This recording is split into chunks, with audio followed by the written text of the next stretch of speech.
primer volumen 1, tenemos un invitado que, más allá de que sea un gran invitado y un gran conocedor de estos temas, es un gran hermano que conocí, tuve la oportunidad de conocer hace poco, en congruencia. Y creo que eso es lo más importante por donde quiero empezar a presentarlo. Una persona que es congruente con lo que dice, con lo que hace, cómo actúa, con lo que profesa y con lo que busca también transformar. Es alguien a quien tener cerca, es alguien a quien admiro, aunque él no lo sepa. Y les quiero presentar además es muy gracioso porque se hace llamar o le llaman el psicólogo de internet. Bienvenido Adrián Salama. Muchas gracias. Psicólogo, psicoterapeuta, escritor de 5 libros y un montón de cosas más que me gustaría que más bien lo presentes tú. Me bajaste 2 libros, pero está bien. Son 7. 7 libros. Ya empezó el conversatorio, ¿no? Ya empezó, claro. Pues mucho gusto, muchas gracias Ed, muchas gracias Alicia. Gracias. ¿Verdad? Qué padre estar con ustedes, sobre todo en poder presentar algo que para mí es un tema importante, que es la salud mental. La salud mental se ha visto muy afectada en redes sociales y es un tema que bueno que se abre, ¿no? Qué bueno que se empieza a hablar, porque hoy tenemos una pandemia de la que nadie habla, y es la pandemia de la depresión, la pandemia de la ansiedad y la pandemia del suicidio, ¿no? Y es un tema que de verdad, o sea, pones en cualquier persona que diga algo en redes sociales de suicidio, automáticamente bajan los likes, bajan los clics, te shadowbanean, o sea, te quitan completamente. Vamos, entonces, este contenido no lo va a ver mi vecino. No, Pues, porque no vamos a hablar nada más de suicidio. Qué bueno que no vamos a hablar nada más. Exactamente, pero es triste que un tema en donde la gente muere, ¿no? Porque ya no sienten que merecen vivir, que merecen sobrevivir en este mundo, pues sea un tema como de, bueno, ya, no digan nada, ¿no? Que pase por abajo. Y otros temas que de verdad no tienen cero relevancia son sumamente llamativos, ¿no? O sea, si una persona está o no nadando y rompiendo récords, ¿a quién me importa, sabes? Porque no estamos hablando de la gente que sí se está quitando la vida. Y es por eso que creo que es importante que abordemos el tema de salud mental, donde ya por fin en Olimpiadas, pues varias personas importantes en las Olimpiadas dijeron, yo ya no puedo. Y que alguien tan importante diga, yo ya no puedo porque mi salud mental se ve afectada, ya te habla de que es un tema que está afectando a todo el mundo. Así es. Entonces hablamos de un primer tema que es romper el silencio. Exactamente. O sea, el crear un espacio, tener espacios en donde haya apertura de diálogo para estos temas es importante. ¿Por qué somos los primeros en banearlo? ¿Por qué somos los primeros en ocultarlo? ¿Por qué la sociedad lo primero que hace es no vamos a hablar del tema? Hay un tema religioso muy poderoso todavía. O sea, todavía hoy la religión afecta mucho de nuestras formas de cómo nos movemos, porque culturalmente la vida es un regalo, ¿no? Por eso estos temas, incluso hasta del aborto, son como tan polémicos, porque ¿cómo quieres quitar la vida, no? Si se olvida la vida de la otra persona, ¿no? La que está cargando a la criatura. Entonces empiezas por esos temas, ¿no? Donde la vida tiene que ser agradable, la vida tiene que ser bonita. Cuando tú estás contento, compras más, pero cuando estás asustado, también compras más. Y eso es algo que el marketing lo sabe. Entonces, este juego emocional de mantenerte siempre en extremos es muy bueno. Cuando alguien decide salirse del chat, ¿no? El suicidio, pues esa persona deja de consumir, Entonces, este es un tema que nos llega a todos, el tema de la salud mental, sobre todo después de pandemia. Oh, sí. Porque creo que ha sido un tema muy oculto ahorita. O sea, además era oculto antes y ahora está mucho más oculto, como que la situación del encierro, como que nos provocó muchas más formas de ocultar no solamente la depresión o la ansiedad, sino otras cosas que a lo mejor ya veníamos cargando y que se incrementaron o se exponenciaron en la pandemia, ¿no? Y nadie quiso hablar de ello. Nadie quiso hablar de ello, nunca. O sea, hubo temas como trastornos de la conducta alimentaria, adicciones, personas que de verdad empezaron a psicotizarse dentro del encierro. La vigorexia. La vigorexia, y nadie habló de esto. Yo quiero, antes de pasar al tema, digamos, más a nivel macro, entrar un poco por la parte de la persona que eres tú, por no perder el centro del invitado y luego, ¿no?, de la especialización. Está clarísimo cuál es tu propósito y al final también lo vamos a desgranar. Pero ¿cómo llega este tema a tu vida? O sea, yo creo que nunca nadie sabe hacia dónde va a conducir su vida hasta que llega a cierta madurez o a cierto descubrimiento o hallazgos en la vida, ¿no? Y que creo que eso nos conduce incluso a traumas o situaciones. ¿Cómo llega a ti estas ganas, este propósito y este objetivo de querer ayudar a través de la psicología? Híjole, pues vámonos muy al pasado, ¿no? Vamos a mi infancia. Yo nazco con una enfermedad genética que ni el nombre importa porque lo que hace es que me duele todo el cuerpo, ¿no? Pues ya sabes, me decían, no, pues es que por algo estás cargando esta pena, ¿no? Y decía, no, esto es una mamada. O sea, esto tiene que ser a otro lugar. Luego llega, entender que mi padre se dedica a la psicoterapia, mi madre se dedica a la psicoterapia, mi madre médico, mi padre psicólogo, y de pronto empecé a ver que a través de las palabras la gente tenía cambios, ¿sabes? Cambios incluso hasta físicos. Dice, ¿por qué pasa esto, no? Entonces yo empecé a ir muy temprano a terapia porque yo muchas veces ya no quería vivir. Porque tus padres eran terapeutas. No quería vivir porque el dolor era demasiado. Hostia. Entonces yo conozco la terapia desde que tengo como 7 años, 8 años. Entonces, ¿cómo pasa un tema de físico? ¿Cómo de pronto descubrimos que un tema físico de dolor es un tema emocional y mental en donde la terapia es necesaria? Porque creo que por ahí pasan un montón de cosas como filtro. Es muy interesante. El dolor es solamente una señal del cuerpo. Eso es todo. Es una alerta de tu cuerpo. Pero cuando tú la interpretas, cuando cuentas una historia, pasamos al sufrimiento. Y el sufrimiento es 100% psicológico. El sufrimiento es, ¿por qué me está pasando esto a mí? Y entonces, ¿por qué me está pasando esto a mí? No es una pregunta sencilla, es existencial. Es ¿para qué existo? ¿Cuál es mi esencia? ¿Dónde estoy? Y yo me acuerdo perfectamente, muy chiquito, entre los 9 y 10 años, estar en el hospital con sondas, ¿no? Y con mucho dolor, pensando, seguramente esto es para que yo aprenda algo. Chiquito, muy chiquito. ¿Así chiquito, de verdad? Muy chiquito, te lo juro que me acuerdo perfectamente. Estaba en el hospital infantil privado, que hoy creo que ya es otra marca. Hay un viaducto. Ajá, ahí estaba yo, ya ves que son cuartos muy chiquitos, escuchas a mucha gente, y estaba yo pensando, estoy diciendo, ¿por qué está pasando esto? O sea, esto tiene que tener un sentido de vida, ¿no? Y de pronto, ese sentido de vida, cuando por fin estoy bien, dije, tengo que aprovechar mi vida. Cuando estoy bien, cuando estoy sano, tengo que aprovechar mi vida, tengo que hacer todo, tengo que correr, tengo que hacer todos los deportes que yo pueda, tengo que ser un turista del mundo. Y ahí es donde yo empiezo a entender que mi camino también era la psicología, que mi camino también era entender y ayudar a las personas a entender el porqué de sus vidas. ¿Pudo haber pasado que no te curara? No estoy curado. O sea, yo sigo con la enfermedad. Sí, la enfermedad es toda la vida, es hasta que te mueras, ¿no? Es un problema pues, así genético, es una de las patitas de la X que está mal. Pero de ahí en fuera es el propósito de vida. Tú me decías, ¿no? Es que ¿cómo puede ser que hagas tantas cosas? Es que de verdad no tengo tiempo porque cuando me pega esto, son 4 o 5 días de estar completamente encochado, con dolor, sin poder respirar. Wow. A ver, una de las cosas que a mí me llama mucho la atención es que la gente no diferencia, la gente todos, no diferenciamos entre el psicoterapeuta, el psicólogo clínico y el psiquiatra. O sea, tú eres psicólogo clínico. Yo soy psicólogo clínico. ¿Cuál es la diferencia muy básica? Obviamente no vamos a ahondar, pero... súper sencillo. El psicólogo es alguien que estudia la conducta. Ajá. Eso es todo. Ya puede ser industrial, conductas en la empresa, puede ser clínico, conductas a nivel de salud mental, o puede ser educativo, ¿no? ¿Qué pasa con los niños, las niñas, la educación, todo esto, ¿no? Los trasfondos, todo esto. Cuando el psicólogo no es un médico, no podemos recetar, y escúchenlo muy bien, no podemos recetar. Si un psicólogo te receta algo, es un fraude, ya es un fraude.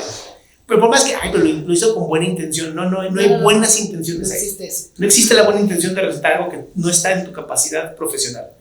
El psiquiatra es un médico. El psiquiatra es un médico que estudia los desbalances en la mente, tanto la parte, ahora sí que del cerebro como tal, es el encéfalo, como la mente. Y entonces ellos estudian mucho más todas lo que son las disfunciones, ¿no? Lo que las personas realmente ya no les permite funcionar en sociedad. Ya como psicólogo y también como psiquiatra puedes estudiar algo que se llama psicoterapia, que es una especialización o una maestría, no diplomados, no coachings, ¿no? Tienes que estudiar una especialidad, maestría. ¿Por qué? Porque tienes algo que se llama supervisión de casos clínicos, en donde un supervisor, alguien con mucha experiencia, te dice si estás completamente estúpido cuando atiendes a alguien o si estás haciendo bien tu trabajo. Claro, hay una metodología y esa metodología hemos visto que funciona en la mayoría de las personas. Hay muchas corrientes, todas son factibles, todas son interesantes, y ya los psicólogos luego nos estamos tirando mierda, ¿no? Pero ese es realmente como el resumen de el psicólogo es alguien que estudia conducta, ya el psiquiatra o el psicoterapeuta ya podemos tratar personas. ¿Cuál es el principio básico de ese análisis tuyo? Porque claro, como todos en la vida tenemos un diferenciador, ¿no? ¿Cuál es el tuyo? Yo ya soy ecléctico.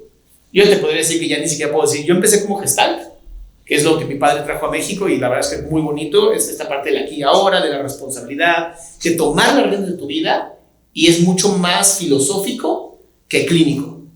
Y luego estudié cognitivo-conductual porque empecé a dedicarme a adicciones y trastornos de la conducta alimentaria, y pues ahí necesitas, ¿sabes? Conducta y acción. Necesitas como mucho más esta parte del trabajo.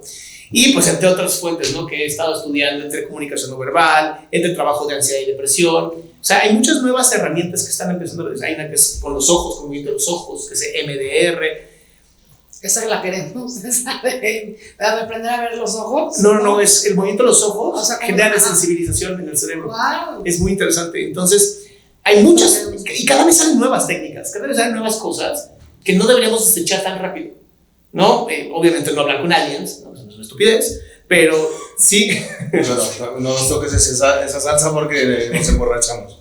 Pero te digo, o sea, hay muchas otras técnicas que estamos empezando a encontrar sobre conducta, sobre incluso fisiología, ¿no? Antes se creía que los movimientos corporales no afectaban nada a la conducta, y hoy ya hay estudios de Harvard, estudios de MIT, que claro, con los movimientos corporales puedes incluso tener más testosterona, más sensación de bienestar, con movimientos corporales, ¿sabes? Es increíble. Oye, Adrián, tanta herramienta, tanto experto, tanta universidad, tanta materia.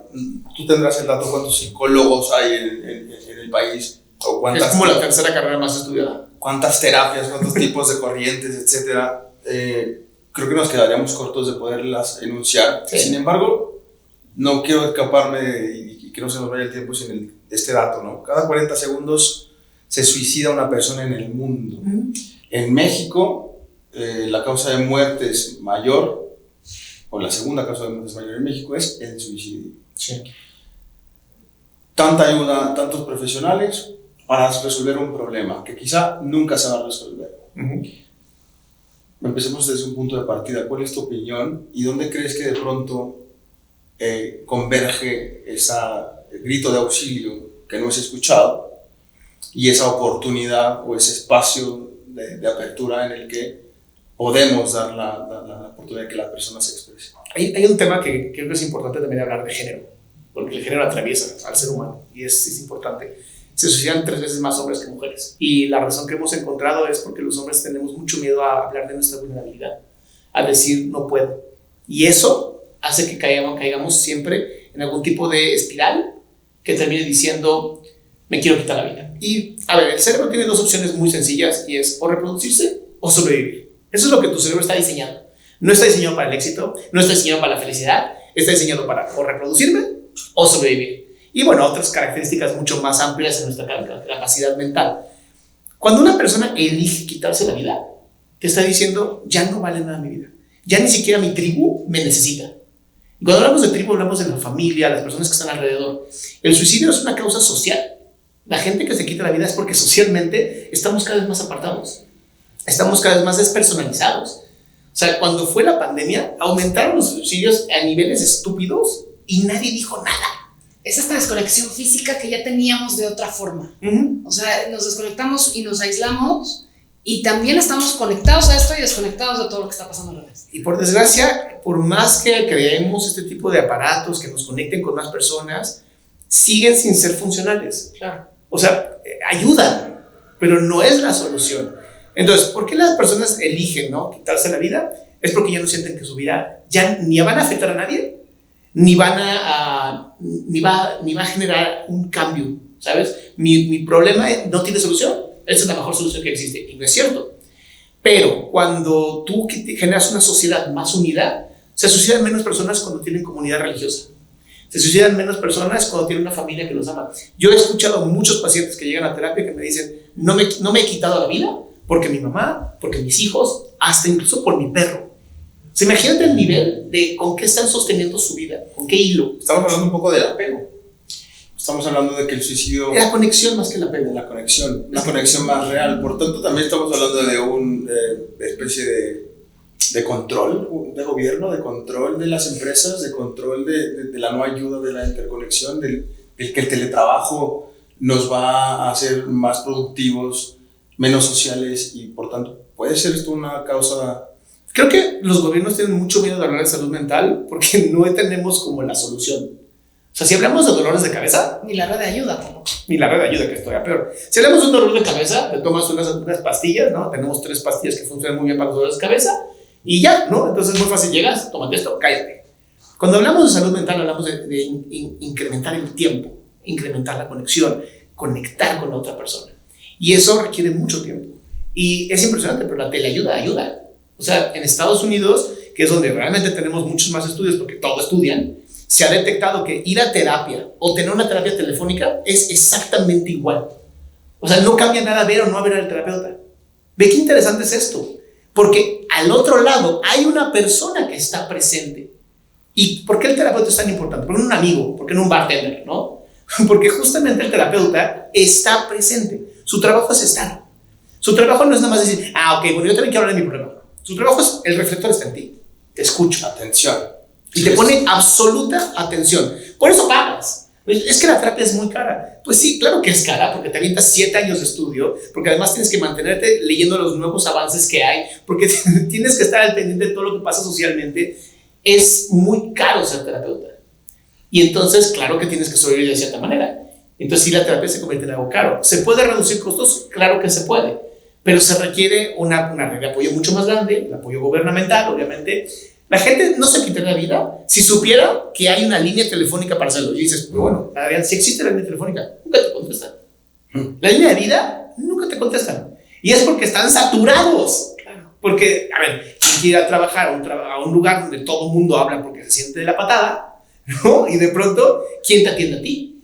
O sea, hoy Facebook hace poquito Meta tuvo un problema gravísimo porque le decían, oye, la gente que checa tu contenido antes de subirlo, la gente que ve muertes y cosas terribles, ¿a esos qué les das? Les damos 5 minutos para platicar con alguien. No mames. Es increíble porque tú estás dándole la vuelta a ese sistema de alguna manera. Me explico. Tú has encontrado un proceso propio en el que si tú infundas conocimiento en la internet, en el que si tú compartes un análisis, el otro día subías que un famoso, perdóname, no tengo ni idea, se retiraba de las redes sociales. Sí, Tom Holland. Claro, Spider-Man. Y analizabas un poco por qué se iba y en qué momento y cómo tomaba la decisión. Y me gustó ese fragmento. Y es brutal que tú estás dando una información tan efímera, porque es conocimiento efímero. Al final el scroll down, ¿sabes cuánto dura? Sí. Le estás dando la vuelta a esa situación para infundar mayor conocimiento y entonces interés por entrar a la terapia. ¿Cuál es el nivel de respuesta de esto?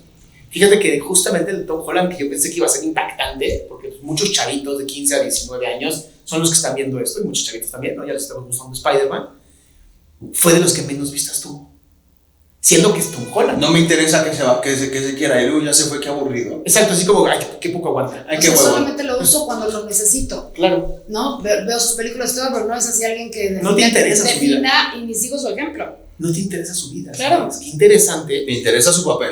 Me interesa que me entretenga. Sí, no. Es una cosa, es un objeto. Me sirve a ratos. Y cosificamos entonces a lo que parece que nos interesa, con lo cual también podemos cosificar a una prima que vive lejos o un padre ausente que igual se conecta conmigo en otro país. Todos los seres humanos cosificamos. No hay forma de no cosificar. A mí me cosifica. A mí ya no. Ahora, ve qué interesante. Yo lo que estoy haciendo realmente es como un tipo de hack. Okay. En donde quiero crear acompañantes conscientes. No quiero crear psicólogos, no quiero crear psicoterapeutas, quiero crear acompañantes conscientes. Pero las preguntas que más me hacen es ¿cómo ayudo a? Que muchas veces sé que es propio, pero ¿cómo ayudo a? Es la mejor manera de generar ese tipo de contenido. Yo regalo mucha información que está, yo la hago fácil de entender solamente. Y entonces muchas personas dicen, ay, yo ya vi que con la comunicación no verbal que usted me dio, ya entendí que tal persona estaba a lo mejor triste. Y entonces el que tú por curiosidad te acerques ahí y dices, ¿cómo estás? Y la persona te diga, pues la verdad mal, y te quedas a escuchar, ya solucionaste el problema. O sea, una sonrisa puede salvar la vida. Sin embargo, hemos generado mecanismos de defensa de todo bien, ¿tú? ¿No? Es por el miedo a ser vulnerables. Exactamente, como una respuesta automática. A mí me interesa también seguir hablando un poco del otro elefante, que va un poco en la línea de lo que estamos hablando del suicidio, de que en México 80 de cada 100 personas con un problema de salud mental no recibe atención. Nos quejamos un montón, siento que socialmente nos quejamos de las pocas soluciones o los pocos números de atención o el hecho de poder hablar, la posibilidad de hablar con un especialista, pensamos incluso, yo creo que satanizamos gratuitamente que ustedes como especialistas son carísimos, inalcanzables y es para gente rica, quizá. Pero también luego te lo... ¿Y por qué me voy a tratar la cabeza si yo no estoy loco, no? O esta cultura un poco también de todo está bien, no pasa nada, vieja. O tengo que pasar por ahí, o sea, no quiero verme porque no quiero solucionarlo, porque también ser víctima pasa factura, o sea, como que toda esta parte de control también hacia el exterior y de me mantengo enfermo y entonces todo el mundo está encima de mí, ¿no? Además. Esa es otra que también yo veo mucho, ¿no? O sea, de repente todo el mundo te atiende cuando estás enfermo. Sí, hay dos opciones, una que no te guste o dos que te encante. Y entonces es más fácil estar por ahí, ¿no? O sea, o lo escondo. Yo veo que la gente lo esconde o lo canta, ¿no? Ajá, exacto, están las dos y por desgracia las dos afectan. Sí, claro. O sea, las dos afectan socialmente, las dos afectan familiarmente, claro, profesionalmente. Hoy tienes un tema muy interesante en la empresa, ¿no? Porque si las empresas no toman esto, de verdad es que nunca va a pasar. Y la empresa no entiende que cuando tiene una persona presencial que está deprimido, genera mucho mayor gasto económico que una persona que no llegue a trabajar. Claro. Es impresionante el estar presente, pero no poder trabajar porque tu mente no tiene la capacidad. Y no es porque la persona sea mala, es porque la persona, su energía cerebral no le da para más. Eso es depresión. Hubo tanta ansiedad que quemó el cerebro. Y entonces el cerebro que dice, hay que bajar todos los circuitos, todos los sistemas, para estar lo más pasivo posible, para poder recuperarnos. Entonces, cuando dices 80 de cada 100 personas no se está atendiendo, y luego el gobierno dice, vamos a quitar los hospitales psiquiátricos. Esa es otra. ¿No? Sí. Es como de, ¿y quién los va a cuidar? ¿No? Y con los... No ha habido un solo gobierno bueno, honestamente. Pero las pendejadas que de pronto dicen estos gobiernos sí me preocupan. Pues la familia. Pero pues están mal por la familia. ¿Sabes? O sea, se tocó el tema de salud mental 3 veces en toda la pandemia. Sí. O sea, en las mañaneras en todo esto. Pero se habló de niños, se habló de gente mayor y ya. Y pero a ver, por ejemplo, sabemos que al final la depresión es un problema silencioso. Sí. Pero, y yo quisiera abarcar también una parte de la depresión, pero siento como el inicio, como la ansiedad. Aquí tengo varias preguntas del equipo y lo curioso es que las 3 preguntas que me dieron, porque creo que también no todo el mundo se animó a preguntar, fue ¿cómo detecto la ansiedad? ¿Cómo sé que tengo ansiedad y cómo la trato? ¿Qué ejercicios hay para poder controlar la ansiedad? Me llama mucho la atención porque siento que es como el inicio de la depresión. Claro, si la ansiedad es el inicio de todos los problemas mentales. Así es. Sí, claro.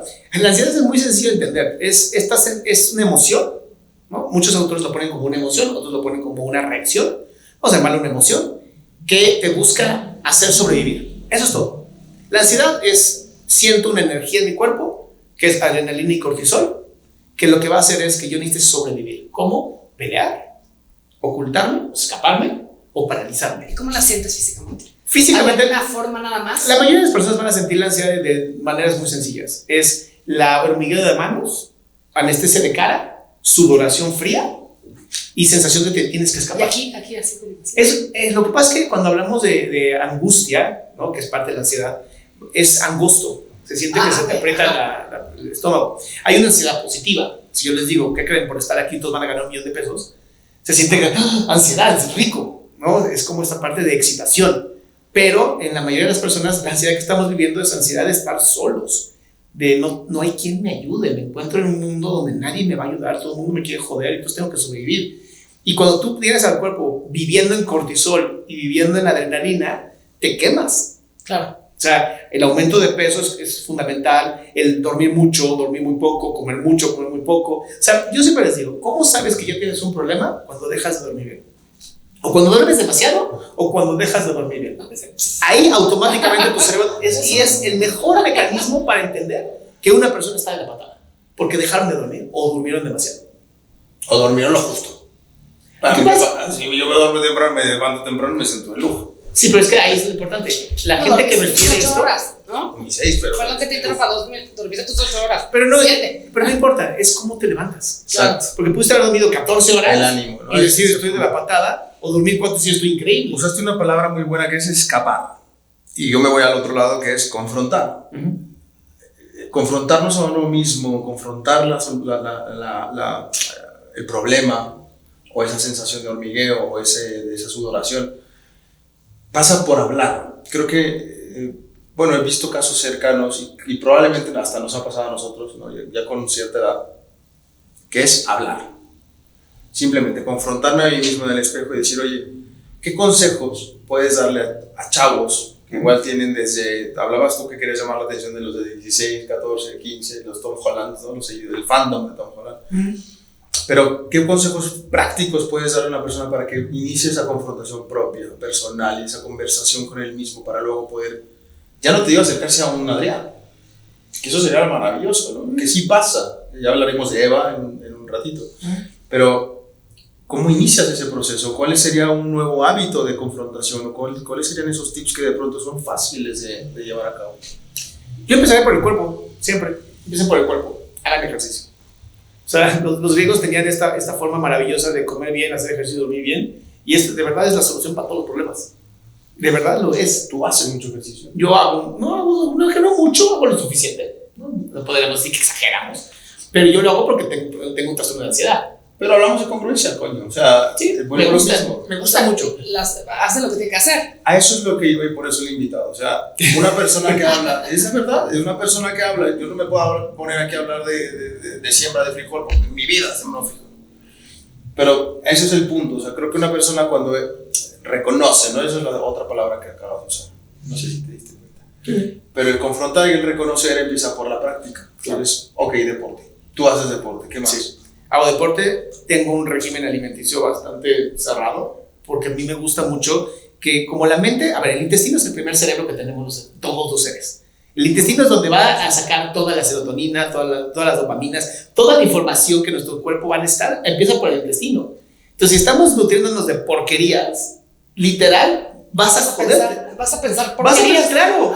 Y es impresionante porque de verdad afecta mucho la comida. El hacer ayunos, el tomar bien el agua, ¿no? No estar comiendo porquerías. O sea, no digo que no lo hagas. Sí, hazlo, diviértete. Pero es que sea 90-80% una buena alimentación, 20-10% te la pasas padre, ¿no? Tampoco vamos a decir hay que satanizar todo. No existen puristas, eso no, es una basura, no te va a servir porque se convierte en una obsesión. Ahora, si las personas con las que te juntas son un ambiente bastante tóxico, nocivo, de competencia, escapa, ¿no? Entonces, ¿sabes qué? Con ustedes voy a estar un 10% del tiempo y con el resto de las mejores personas estoy con el otro 90%. En México, como mucho Latinoamérica, tenemos esta onda donde tu familia se convierte en tu único núcleo. Y por eso la adolescencia es tan terrible y te vas al núcleo opuesto. Lo que los papás sí tenemos que hacer y las mamás tenemos que hacer es decirle a los niños, bueno, pues ya tienes la adolescencia, a joder a otras personas, claro. No aquí. ¿Ok? Órale, ve a molestar a tus amigos. Ay, pero van a buscar drogas y van a buscar alcohol. Busquen, señora. No, infórmales. Habla de las drogas, habla del sexo, Perdón mi liberalismo. ¿Sabes? No, lo que pasa es que la gente cree que si hablas de esto, lo van a ir a buscar. Y es todo lo contrario. Mientras más información tienen, con más cuidado lo hacen. Yo quería preguntar algo en este tono. O sea, es cómo, una de las preguntas que nos hizo el equipo también es cómo apoyar a alguien que tiene un problema de salud mental, depresión, ansiedad, o que lo estás viendo mal, pero no lo habla, no lo comunica. Okay. ¿Cómo te acercas?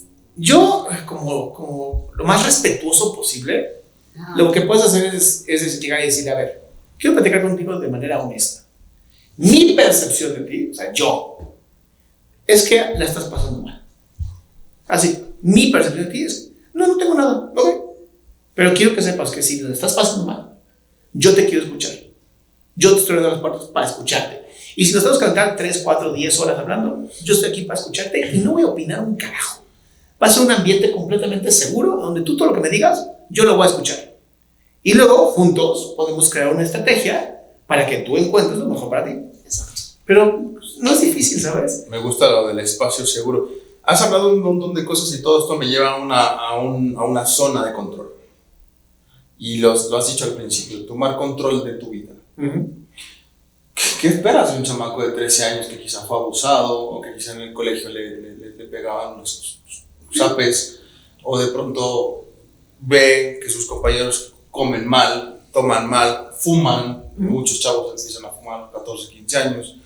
Encima tienen 4 barros, 4 lonjitas y no las chavas ni los voltean a ver. Empiezan a sufrir de manera indirecta también. ¿Cómo tomas control de tu vida a esa edad? Y de pronto vemos que estas tendencias no van a bajar si esta sociedad también nos lleva a no enseñarles a tomar ese control. Pues mira, ¿qué haría yo? Primero, todo lo que te pasó, ya te pasó, ¿no? Hay que aprender también a decir, bueno, ya, ¿cómo empiezo hoy con mi vida? ¿Cómo empiezo a controlar hoy? Y segundo, empiecen por pasitos, ¿no? Porque siempre es, quiero ponerme todo mamado. Ajá, ¿alguna vez has corrido en tu vida? No. Pero entonces llegan al gimnasio, le meten 7 horas y entonces al otro día están completamente embarados con un dolor impresionante y dicen, no, esto está de la chingada, no quiero esto para mí. Pero cuando tú decides, Y abandonan. ¿cómo está mi vida? Primero, y esto es importantísimo, primero, dejen de buscar tener pareja. Si son jóvenes, dejen de buscar tener pareja. ¿Y si estamos viejos también? Ahí sí, no sé. Ahí sí yo te diría, mira, alguien que te acompañe porque el camino está culero. Solo está de la patada. Y es bien interesante porque cuando eres muy joven, el amor romántico te ataca muy duro. Esta onda de a mis 13 años ya quiero tener mi novia. Y es, no. Ten primero un grupo de amigos y amigas. Es lo primero que necesitas. Trata de controlar esa parte sexual, porque esa parte es la que te va a terminar destruyendo. Porque hoy estamos teniendo registros de niños y niñas de 11, 9 años teniendo relaciones sexuales. Y abortos y embarazos no deseados. Los embarazos no deseados empiezan en niñas de 12 años. O sea, imagínate, 12 años, ¿qué estás teniendo relaciones a esa edad?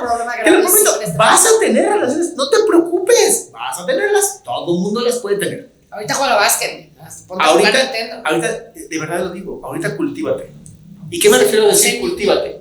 Conoce, aprende, viaja, lee, conoce nuevas filosofías. No te quedes con lo que dicen tus amigos, conoce nuevas filosofías, ¿sabes? Hay tantas cosas maravillosas en el mundo, de verdad. A veces hasta les puedo decir, la escuela a veces ni siquiera tiene sentido. Hoy con internet podrías educarte de una manera impresionante sin necesidad de maestros que a lo mejor ni siquiera saben hacerlo bien pedagógicamente. No, porque dicen, es que tú hablas desde tu privilegio, siempre me dicen estas mamadas, ¿no? Y le digo, perdón, pero mientras tengas un celular y tengas conexión a internet, el privilegio también lo tienes tú. Porque en matemáticas, ¿no? Yo tengo una anécdota muy chistosa. Mi hija llega con esta parte de las fracciones. Oye, ¿cómo hacen las fracciones? Y yo, no me acuerdo. Nos metimos a YouTube y así encontramos un tipo impresionante hablando de cómo hacerlas. Y decía, este es un nivel mucho más fácil que me enseñaron a mí.